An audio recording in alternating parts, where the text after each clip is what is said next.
Here is a video on how to take a plaster of Paris cast for a Richie brace. You're going to need some warm water, a pair of scissors, a marker pen, some gloves, and obviously a plaster of Paris, and then possibly some toweling just to try and capture any of the loose dust. We're going to start off with marking the medial and lateral malleolus and the first MTPJ, so then there's some reference points on the cast to help in manufacture of the brace. We're then going to put your gloves on, and now we're going to start preparing our lengths of plaster of Paris. So the first one is going to go over the calcaneum, around to the midfoot on the medial and lateral side, making sure we're covering the medial and lateral malleolus in fully. And we want to make sure you leave a section at the front open so you can then pull the cast off afterwards.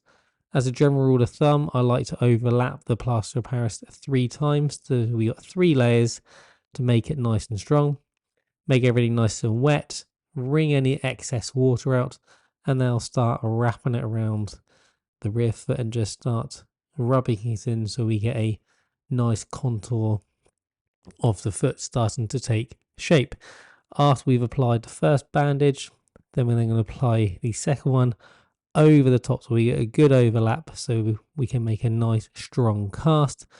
A nice little tip here is grab your scissors, give it a cut at the rear foot. This just makes folding the plaster in much easier, making sure the first and the 5th MTPJ are well covered.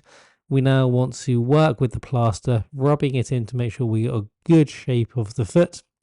And then as it starts to then dry, we then want to look at holding in the position we want to collect the cast in.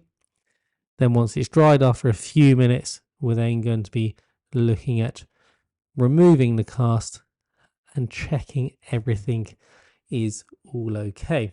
What you'll notice is when you start tapping the cast, you know it's ready, you'll start to get this hollow sound and it'll still feel nice and firm, and the patient may say it is warm, and then the cast comes off in one piece. So there we have a plaster of Paris cast taken for a Richie brace. What we will also notice is if you've got a good quality cast, it will happily stand up on its own and not fall over.